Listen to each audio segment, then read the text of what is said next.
నమస్తే, welcome to max TV. నేను మీ స్వాతి చౌహాన్. ఇప్పుడు మనతో ఉన్నారు ప్రముఖ జ్యోతిష పండితులు నాయకంటి మల్లికార్జున శర్మ గారు. నమస్కారం గురువుగారు. నమస్కారం అమ్మ. గురువుగారు, పూజలు చేసే వారికి కష్టాలు ఎందుకు వస్తాయి? తప్పకుండా అమ్మ. ఓం శ్రీ గురుభ్యో నమః. సాధారణంగా చాలామంది కూడా అనుమానం పెనుభూతం అనేది ఒకటి ఉంటుంది.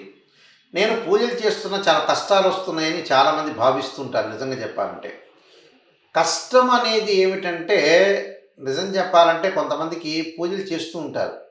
అంటే పూర్వజన్మలో ఉండే కర్మ ఫలితం అంతా కూడా తొలగిపోవాలంటే పూజలు అనేవి చెయ్యాలి.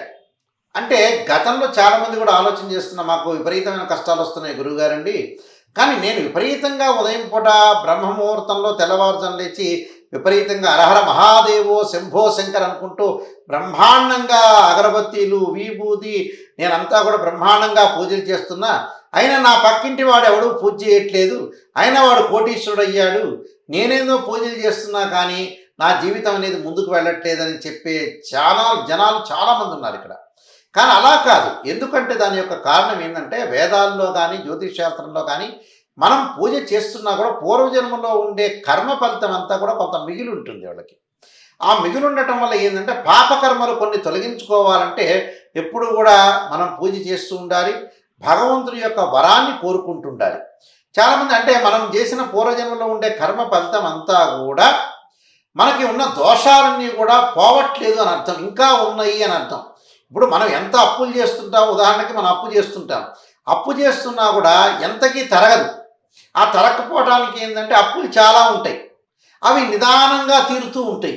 అలానే మన కష్టాలు, చాలామంది కూడా కష్టాలు కలుగుతున్నా కూడా పూజలు చేసే వ్యక్తులకు ఎలా ఉంటాయి అంటే, పూజలు చేస్తుంటారు, రోజు కూడా ప్రతినిత్యం కూడా అనుష్ఠానం చేస్తుంటారు, ఉపాసనా బలం ఉంటుంది, ఉపవాసం చేస్తుంటారు, దేవతార్చనలు చేస్తుంటారు, చాలామంది కూడా నిత్యకృత్యంగా గాయత్రి మంత్రాన్ని కూడా చేస్తుంటారు. కానీ కొంత ఇక్కడ 2 పాయింట్లనే ఉన్నాయి. పూర్వజన్మలో ఉండే కర్మ ఫలితం తొలగటానికి ఆ కర్మ ఫలితం ఇంకా ఉంది కాబట్టే పూజలు చేస్తున్నా కూడా మీకు కష్టాలు ఏర్పడుతుంటాయి. ఆ బ్యాలెన్స్ అనేది అయిపోవాలి, అదొకటి. రెండో పాయింట్ వచ్చేటప్పటికల్లా కొంతమంది విపరీతమైన పూజలు చేస్తున్నా ఎదుటివాడి యొక్క ఈర్ష్యాద్వేషాలు అనేవి బాగా ఎక్కువ ఉంటాయి.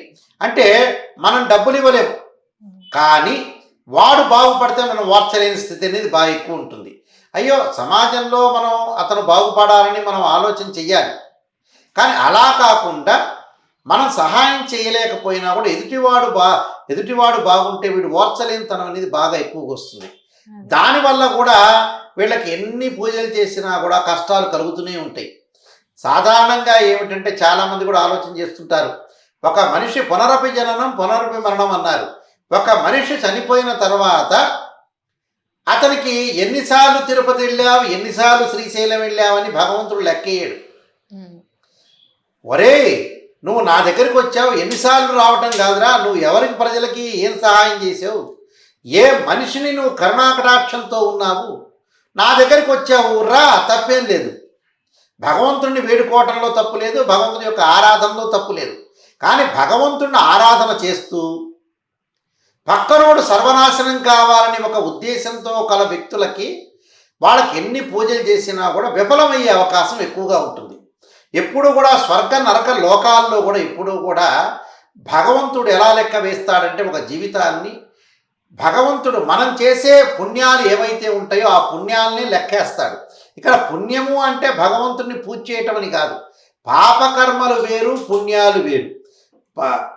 మనం ఏదైతే పూర్వజన్మలో పాపకర్మలు చేసామో ఆ పాపకర్మలు తొలగించుకోవటానికి భగవంతుడు, పుణ్యం చేయడానికి మనిషికి సహాయం చేయాలి. కానీ అక్కడికి వెళ్ళిన తర్వాత, మనిషి చనిపోయిన తర్వాత పుణ్యఫలం అనేది వచ్చేది ఏమిటి అని అంటే, మనం చేసిన పనులే పుణ్యఫలం వచ్చే అవకాశం అనేది ఎక్కువగా ఉంటుంది. కాబట్టి ఎప్పుడైనా సరే ఒక మనిషికి మంచి చెయ్యాలి, ఎక్కడ తగ్గాలో ఎక్కడ నెగ్గాలో నేర్చుకోవాలి. ఆ నేర్చుకోవటంలో కూడా మనం ఏదన్నా ఉంటే ఒక వ్యక్తి బాగుపడాలి. మన జేబులోంచి మనం డబ్బులు ఇవ్వలేకపోయినా పర్లేదు, మనం సహాయం చేయకపోయినా సరే ఆ వ్యక్తి బాగుండాలి, ఆ వ్యక్తికి మంచి జరగాలి అనేది మనం ఆలోచన చెయ్యాలి. ఆ ఆలోచనకే మార్పులు పడుతూ ఉంటాయి. మనం ద్వేషభావాలతోటి విద్వేషభావాలతో ఉంటే ఎప్పటికి కూడా మనం పైకి రాలేం.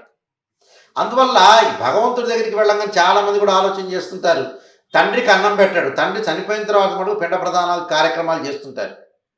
అలాంటి వాళ్ళకి ఏం పెద్దగా మార్పులు పడే అవకాశం అనేది ఏం లేదు. పైన వాడు స్వర్గానికి వెళ్ళినా నరకానికి వెళ్ళినా కూడా వాళ్ళకి మార్పులు వచ్చేది ఏమి ఉండదు. భగవంతుడు ఒక పేపర్ మీద చూస్తాడు ఎగ్జామినేషన్ మార్కుల్లాగా. ఇతను ఎంత పుణ్యం చేశాడు, ఎంత పాపం చేశాడు, నా దగ్గరికి వచ్చాడు, ప్రసాదాలు పెట్టాడు, నైవేద్యం పెట్టాడు, వాడే తిన్నాడు. ఏముంది, తిరుపతికి వెళ్తాం, శ్రీశైలంకి వెళ్తాం, వెళ్ళిన తర్వాత నైవేద్యాలన్నీ భగవంతుడికి పెడతాం, తినేదంతా ప్రజలేగా. అక్కడ మోహన్ బాబు సినిమా రాయలసీమ రామన్న చౌదరిలో చెప్పినట్టుగా భగవంతుడికి పెడుతున్నాం, ఆ పెడుతున్నది భగవంతుడు తిన్నాడనుకో మానవుడు పెట్టే స్థితి ఉండదు. తిరుపతి వెంకటేశ్వర స్వామికి ఆ బంగారాభరణాలన్నీ ఆయన తీసుకుని, ఆయన తిరుపతి లడ్లన్నీ ఆయన తీసుకుంటే ఎవరు ప్రసాదం పెడతారు? అంటే మానవుడు అలాంటి వ్యక్తిత్వం ఉన్న వ్యక్తి.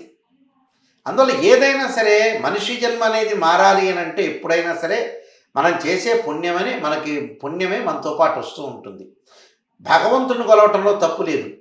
కానీ ఈ కష్టాలు పట్టడానికి కూడా కారణం ఏంటంటే చాలామంది కూడా ఆలోచన చేయాలి, నేను పూజ చేస్తున్నాను కానీ మీ పాపకర్మ ఎక్కడికి పోతుంది? నువ్వు మంచి చేయి ఈ జన్మలో, ఒక వ్యక్తి బాగుపడాలని ఆశించు, అప్పుడు భగవంతుడు కరుణిస్తాడు. అంటే ఒక విద్యార్థి చదువుతూ ఉంటాడు, తండ్రి చాలా కష్టపడుతూ ఉంటాడు, అప్పు సొప్పు చేస్తాడు, ఆ విద్యార్థిని మా అబ్బాయి బాగుపడాలి, మా అమ్మాయి బాగుపడాలని డబ్బులు ఖర్చు పెట్టి అప్పులు చేసేలా చదివిస్తుంటాడు. కానీ ఆ అబ్బాయి బాగా చదివితే తండ్రి ఎక్కడైనా కూడా కష్టానికి సంబంధించిన డబ్బు అప్పు చేసైనా సరే ఆ అబ్బాయిని బాగు చేస్తాడు. వాడే చదవలేదనుకోండి, ఉదాహరణకి తండ్రికి విసుగెత్తిపోతుంది. అలానే భగవంతుడు కూడా ప్రజలను చూస్తుంటాడు, వీళ్ళు మంచివాళ్ళ కాదా, ఎంత పనులు చేస్తున్నారని. మనం పూజ చేసామనుకో, పూజ చేయాలి, సహాయం చేస్తుంటే భగవంతుడి యొక్క ఆశీర్వచనం వల్ల మనం బాగుపడే అవకాశం ఖచ్చితంగా ఉంటుంది. ఏమీ లేదు, కష్టాలు పూజ చేస్తున్నాం కష్టాలు వస్తున్నాయి అనేది ఒక అపనమ్మక విషయం. అంటే పూర్వజన్మలో ఉండే కర్మ ఫలితం అంతా ఇంకా తొలగలేదు కాబట్టి ఇంకా పూజలు చేయాలి, ప్రతి వాళ్ళకి సహాయం చేయాలి, అప్పుడు వాళ్ళకి తొలగిపోయే అవకాశం ఖచ్చితంగా ఉంటున్నాం. చాలా చక్కగా చెప్పారు గురుగారు, ధన్యవాదాలు. నమస్కారం.